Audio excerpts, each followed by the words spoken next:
Welcome y'all, Wes with DIY Food Plot Pro. Thanks so much for joining us. Today we're talking about how do we maximize the amount of food that we have on the available acres that we have. This is something that I've done for a lot of years. It's really worked well for me, and it's something that we as food plotters kind of struggle with. We have a limited amount of land that's available to raise our food plots on, and we want to have as much food crammed into that plot that we possibly can. So we're standing out in standing corn food plots. You can see behind me, we got quite a bit of crop damage right here from deer. They've ate it down. The coons have come in and ripped a bunch of it down.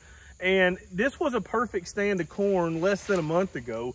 And I would say there's probably over a quarter acre here, between a quarter and a half acre of ground that was beautiful, big, beautiful corn, and now is absolutely zero. All the ears are gone off most of these, or have been chewed up by coons, by deer, squirrels. I mean, it's just getting hammered right now.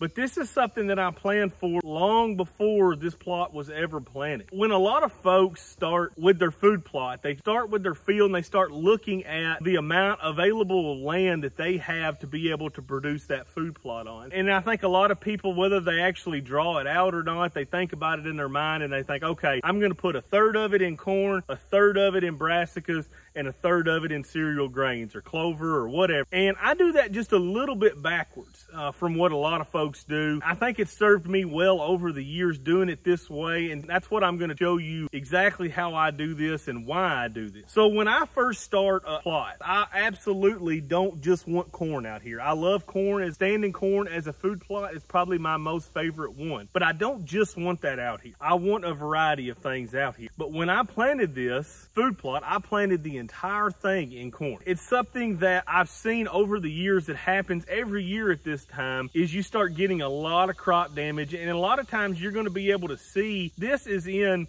the same places year after year after year. And that's where your main herd of whitetails is just basically doing what they're doing here, just wearing you out. So when I planted this corner, I knew good and well that this was not going to actually produce corn for me. So why did I go ahead and plant it? Because go ahead and plant this to maximize that food over the entire summer. If they eat all of this right here, this half acre, they're leaving that half acre. So if I was to leave this off and not plant anything and then come in now and just plant my brassicas, a couple months, plant my cereal grains, this spot would obviously be bare, but there would be another spot this size further out into my field with absolutely nothing in it. So the way I do it is I plant the whole field, knowing good and well that I'm gonna have a spot just like this in every one of my food plots that I'm gonna be able to plant my brassicas or my cereal grains at a later date and have a pretty good opening. Because the way this works is what happens is the whitetails will start in a spot, and they always start in a thin spot, and most of the time it's where they've come in and out of the plot the most.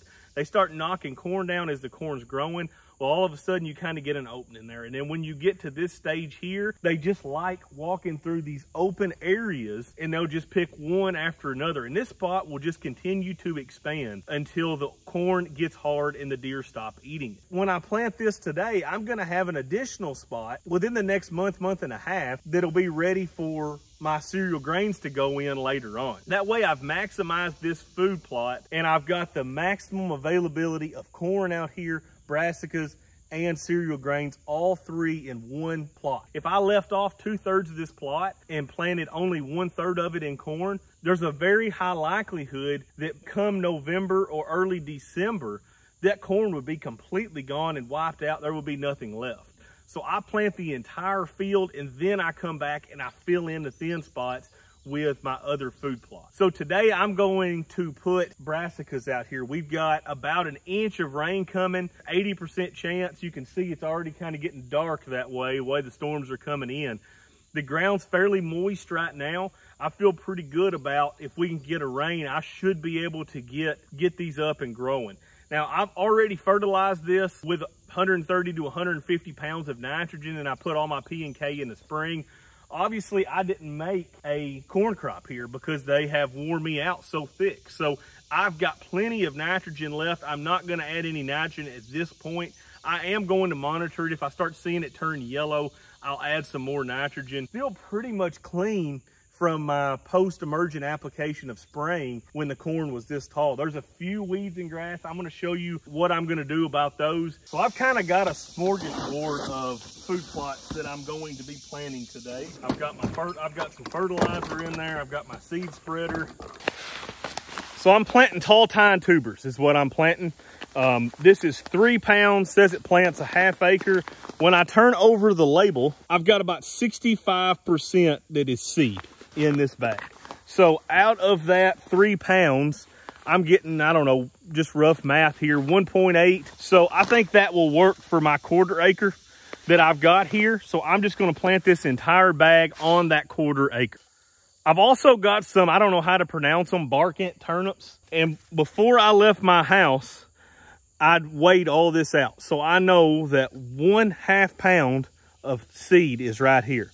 So I'm gonna mix that, I'm gonna mix a ½ pound in with this, and that will give me somewhere around 2.3, 2.5 pounds that I'm spreading on this 1/4 to a ½ acre. So it may be a little bit thick, but I always plant just a little bit more when I'm just straight broadcasting and I'm not working the ground. I know some of those aren't gonna come up. So I'm gonna go ahead and plant just a little bit more of those. So I've got my turnips, got my tall tine tubers.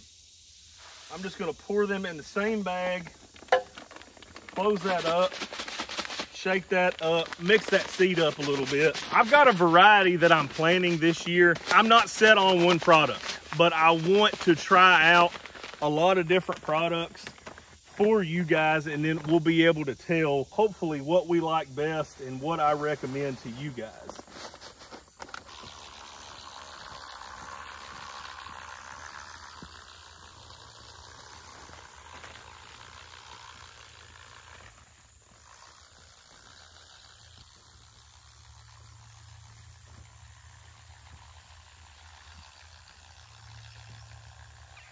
Okay, this is the most important part of this process, making sure that you're eliminating the competition before it ever gets started, okay? So we just got through sowing our tall tine tubers and our bark ant turnips. We're gonna go through here, and anywhere that I sowed that there's weeds or grass, I'm gonna spray with my backpack sprayer full of Roundup. That's gonna go ahead and kill this down. That organic matter is gonna fall on the seed. That's gonna make a better seed bed for it. And it's also going to give my brassicas a good jump start. If I were to come in here and till it, that would be the very best scenario, but I would have a whole bunch of weeds and grass coming the next time it rained. This way here, it shouldn't be that way. I haven't disturbed the soil any.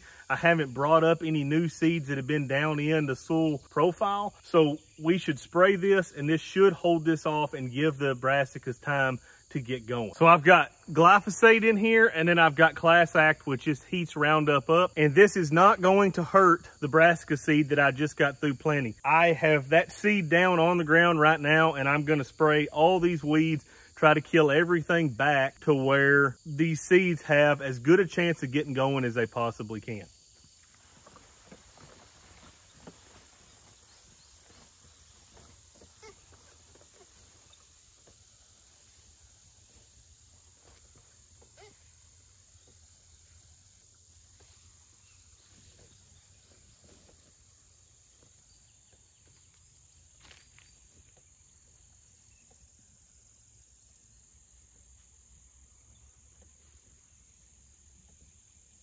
This is Roundup ready corn, so I can spray Roundup, and if I hit some corn, not a big deal. Thank you guys for watching. I really appreciate it. Smash that like and subscribe button if you haven't already.